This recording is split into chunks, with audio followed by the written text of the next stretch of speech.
കോഴിക്കോട് തടമ്പാട്ടുതാഴം ഫ്ലോറിക്കൽ റോഡിലെ വാടക വീട്ടിൽ വയോധികരായ സഹോദരിമാരെ മരിച്ച നിലയിൽ കണ്ടെത്തി. 74-കാരിയായ ശ്രീജയ, 64-കാരിയായ പുഷ്പ എന്നിവരാണ് മരിച്ചത്. മരണവിവരം അറിയിച്ച ഇളയ സഹോദരനെ കാണാനില്ല. ഒടുവിൽ ലഭിക്കുന്ന വിവരങ്ങൾ അനുസരിച്ച് സഹോദരിമാരുടെ മരണം കൊലപാതകമാണെന്ന നിഗമനത്തിലാണ് പോലീസ്.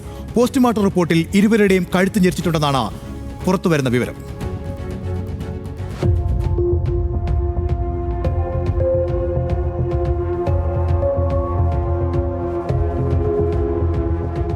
കോഴിക്കോട് കരിക്കാംകുളം തടമ്പാട്ടുതാഴത്ത് സഹോദരിമാരുടെ മരണവിവരം പുറത്തറിയുന്നത് ശനിയാഴ്ച രാവിലെ 8 മണിക്കാണ്. ഫ്ലോറിക്കൽ റോഡിലെ വാടക വീട്ടിലെ മുറികളിലാണ് വയോധികരായ ഇരുവരും മരിച്ചു കിടന്നത്.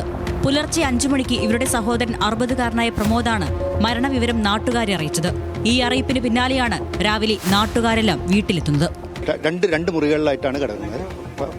അല്ല, അതായത് ഒരാളെ മരിച്ചു കഴിഞ്ഞാൽ എങ്ങനെയാ ചെയ്യാന്നുള്ള ആ രീതിയിലാണ്. മുഖം മാത്രം പുറത്ത് കാണിച്ചുകൊണ്ട് ബാക്കി തുണിയിട്ട് മൂടിയുള്ള അവസ്ഥയിലായിരുന്നു.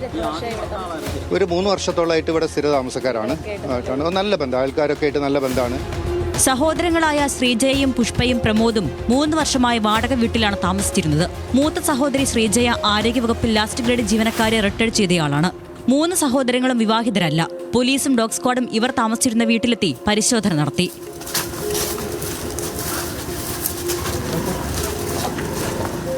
സഹോദരിമാർ മരിക്കുകയും സഹോദരനെ കാണാതാവുകയും ചെയ്തതോടെ DCP അരുൺ കെ പവിത്രനും ACP ഉമേഷും ഉൾപ്പെടെയുള്ള ഉന്നത ഉദ്യോഗസ്ഥർ സ്ഥലത്തെത്തി. ഇവരുടെ സഹോദരനായിട്ടുള്ള പ്രമോദിനെ കണ്ടെത്തേണ്ടതുണ്ട്. അദ്ദേഹത്തിന് എന്തെങ്കിലും നമ്മുടെ അടുത്ത് ഷെയർ ചെയ്യാനുള്ളതുണ്ടാവുമോ എന്നുള്ള കാര്യം നോക്കേണ്ടതുണ്ട്. അപ്പോൾ പ്രമോദനായിട്ടുള്ള തിരച്ചിൽ നമ്മുടെ ഭാഗത്തുനിന്ന് നടക്കുന്നുള്ളതുണ്ട്. ഇരുവരുടെയും മൃതദേഹം കോഴിക്കോട് മെഡിക്കൽ കോളേജ് ആശുപത്രിയിലാണ്. സഹോദരൻ പ്രമോദിനെ കണ്ടെത്താൻ വിപുലമായ അന്വേഷണമാണ് പോലീസ് നടത്തുന്നത്. ശനിയാഴ്ച ഉച്ചയ്ക്ക് 12 മണിക്ക് ഫറോക്കിലാണ് പ്രമോദിന്റെ ഫോൺ സിഗ്നൽ അവസാനമായി കണ്ടെത്തിയത്.